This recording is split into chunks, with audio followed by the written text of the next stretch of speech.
I just have to talk about this hilarious interview that Chris Wallace had on with acting AG Rod Rosenstein. This guy comes on. Have you ever seen this guy talk? He is like, all you could do was think about what it would be like to be interrogated by this guy, because he was just a stone-faced machine. I mean, just this absolutely no way through him. So what they were talking about, of course, is that Robert Mueller has reportedly, we don't know this, but sources say, as we say nowadays, sources say that Robert Mueller has opened a grand jury, has gone to the grand jury to further investigate this Trump-Russia connection or whatever he is investigating at this point. And there was rumors that he was also going to look into Trump and Associates' financial ties to Russia. Now, this is one of the things that when Trump was talking to the New York Times, they asked him, would that be a red line? They asked him at the same time, two people were speaking, and they said, would that be a red line or would that be a breach of his brief, of Mueller's brief? And Trump answered, yes, that's going too far, basically. So there are all these leaks. And the first thing Chris Wallace asks Rosenstein is, why are there all these leaks? Is it because there is a coup going on, basically, by the deep state? And just listen, you got to listen to Rosenstein's response and put yourself in Wallace's shoes, okay? So this is cut number 3. Do you see a concerted effort by people inside this government to hurt or take down or try to take down President Trump? Chris, we evaluate every referral we receive based on the facts and circumstances of the particular leak. And so, as the Attorney General described, we've had a surge in referrals to the department, and we're responding appropriately. We're going to devote more resources, reevaluate our procedures, and make sure we investigate every one of those leaks in an appropriate way. But you must have some thoughts about why there has been a surge in these referrals, as many in the 6 months of the Trump presidency as in the last 3 years of the Obama presidency. That's right, Chris. We have seen a surge in referrals. We've seen an increase in the number of leaks, and we're going to respond appropriately and try to establish an effective deterrent. Criminal prosecution isn't the only way to prevent leaks, but it's an important part of the solution.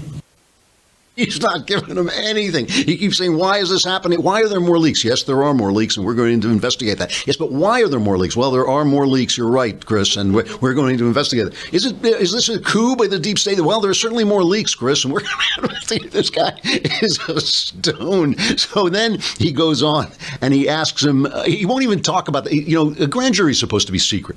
And the fact that the leaks came out on this, it really is, there's something like 3 times at least as many leaks in the first 6 months of the Trump administration as there were in the last, I don't know what it was, years of the Obama administration. And the reason is, of course, is because Trump has been slow off the dime appointing his own guys in there. So there are all these Obama operatives inside the government trying to destroy the president. That's the reason. That's why it's happening. And of course, Trump is such an outsized figure and such a wild card that people who are maybe not even opposed to him are just nervous, and they're giving out this information, and they get petted by the press and all this, which they all like. So now he asks him about the grand jury. Nothing. This is number 4. You're right that I'm not going to comment on the case. I'm not going to comment about whether Director Mueller has or hasn't opened a grand jury. You read a lot about criminal investigations in the media, and some of those stories are false. We just don't comment on investigations. That's important for a number of reasons. First of all, we don't want to disparage anybody who may be a subject in an investigation. Number 2, we don't want to interfere with the investigation by. But I'm asking you a different question. What does it say when a prosecutor takes a case, in general, to a grand jury about the likelihood of indictments? In general, Chris, it doesn't tell you anything about the likelihood of indictments, because we conduct investigations and we make a determination at some point in the course of the investigation about whether charges are appropriate. And what's the advantage in terms of investigation to taking a case to a grand jury? Many of our investigations, Chris, involve the use of the grand jury. It's an appropriate way to gather documents. Sometimes you bring witnesses in to make sure that you get their full testimony. It's just a tool that we use like any other tool in the course of our investigations. Oh, he's not going anywhere. But finally, just one more cut. It's worth playing. That he asks him whether this is a fishing expedition, and Rosenstein says, no, of course not. It's not a fishing expedition. But he asked him about the process by which Mueller can expand his investigation, because you remember that under Clinton, Ken Starr went in to investigate. I think it was Whitewater. He went in to investigate, wound up investigating Monica Lewinsky and whether he lied about having an affair, and it just expanded and expanded and expanded. And he asks him basically if that can happen here. Now, this Bailey, we're going to skip a cut. This is number 6. Well, Chris, if he finds evidence of a crime that's within the scope of what Director Mueller and I have agreed is the appropriate scope of his investigation, then he can. If it's something outside that scope, he needs to come to the acting attorney general, at this time me, for permission to expand his investigation. But we don't talk about that publicly, and so the speculation you've seen in the news media, that's not anything that I've said. It's not anything Director Mueller said. We don't know who's saying it or how credible those sources are.